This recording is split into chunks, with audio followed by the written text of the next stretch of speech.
Hello, everybody, and welcome to the top 5 new comics for July 27th and 28th of 2021. I'm, as always, Chris, and let's jump into these books, starting with Batman Superman number 20. This is written by Luen Yang with art by Ivan Reis. Ever since Luen Yang and Ivan Reis took over this book, I've been in love with it. I always try out whatever Batman, Superman, or Superman, Batman books they put out, but they usually fall flat for me. And I actually think that the last run was prior to this was good, not great, but then this one just took it to a new level, everybody. And I can't talk enough good things about it. We are in the middle of a story arc here, but if you get a chance to go back and start from the beginning with this run, especially if you're a digital reader, that's pretty easy. If you can find old copies, whatever, it's worth it. I think it's awesome, and it's made me a fan of Luen Yang. I've always been a big fan of Ivan Reis. So, yeah, this book, buy it. It's awesome. And after that, got Batman Reptilian number 2. This is written by Garth Ennis with art by Liam Sharp. I enjoyed the first issue. I thought it was really good. Story was interesting.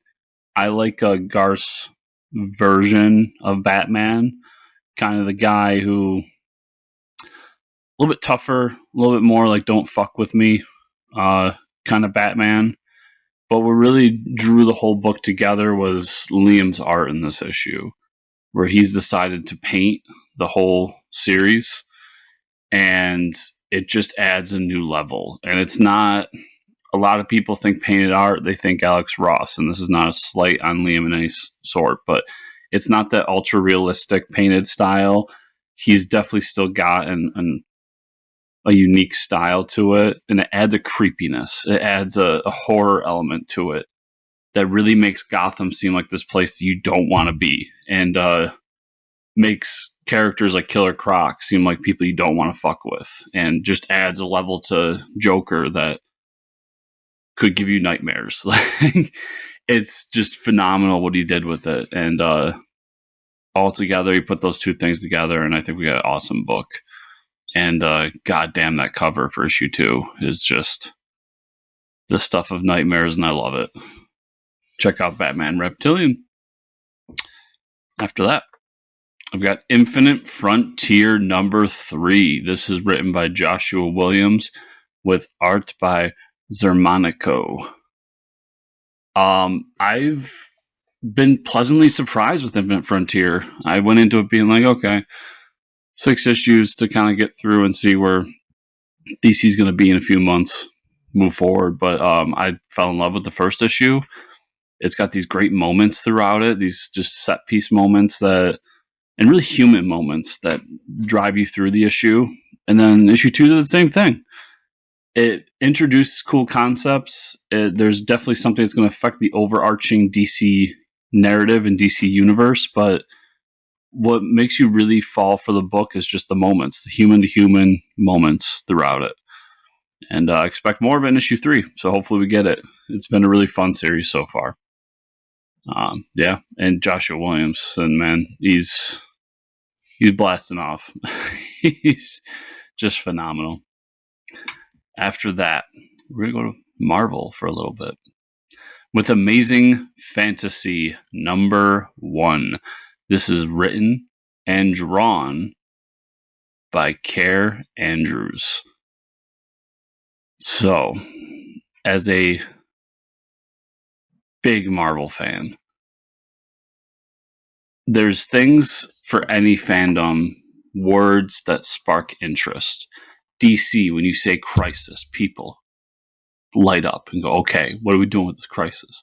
Marvel, when you see Infinity, people light up. So, okay, we're doing Infinity. Like, what's going on?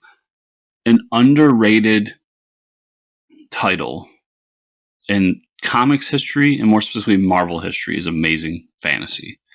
We all know the story of Amazing Fantasy. It was the first appearance of Spider-Man. and that kind of sparked the new revolution of comics.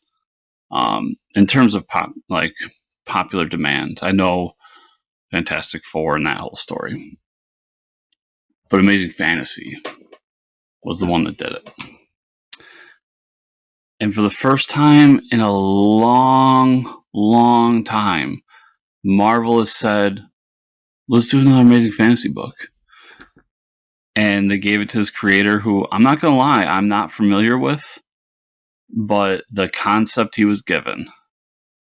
We've got 3 characters from Marvel history coming together from different timelines. So we've got Captain America during World War II, Spider-Man as a teenager during the Amazing Fantasy era, and Black Widow before she became a hero and she was still a part of the Red Room, lost in time, together. And they have to go through this fantastic realm, this fantasy realm, to get back to where they were and save the world, essentially, save the universe or whatever. And I'll say that version of Cap is one of my favorites. I love World War II Cap. It's a simpler Cap. It's an easier, I always say it's an easier, more black and white fight. Like, you've got Captain America, the Boy Scout from the Bronx, doing his thing. And then you've got Nazis. Like, there's an obvious good and bad. There's an obvious black and white. So it's a cool place to explore.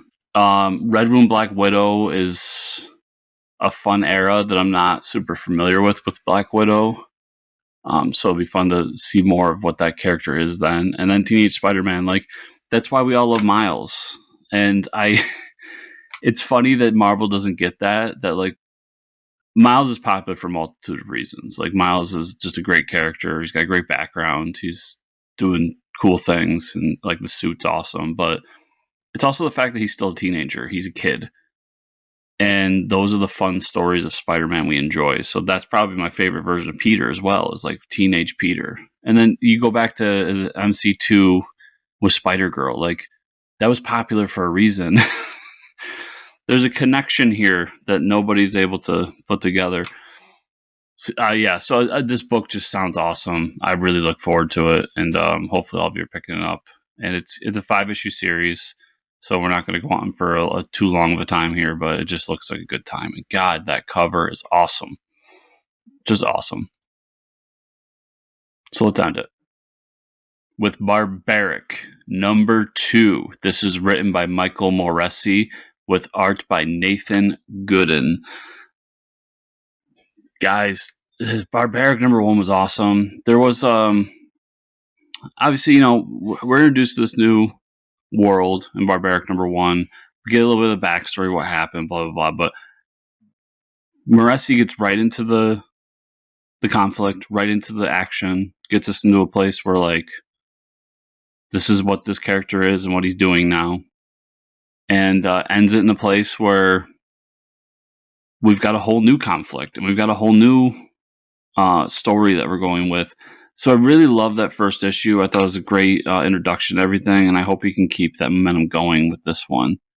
I don't want to spoil how issue 1 ended, but it ends in a way that makes the main character go against kind of his core philosophy and then team up with somebody he's not too keen to team up with to fight something grand and something big. So it was a great first issue, and I hope the second issue does well as well, because it's fun to have these great new independent series that really live up to what we hoped. And I really love this book, so everybody check it out.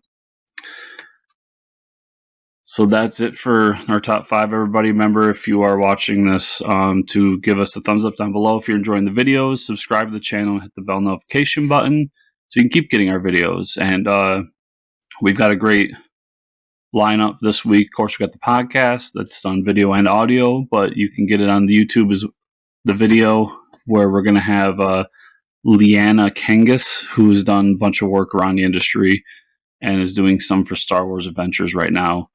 Had a good time talking to her, and yeah, check that one out, as well as all the other interviews we've done, the news version of the podcast we do.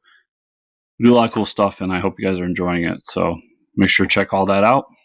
And thank you so much for watching. I'll see y'all here next week.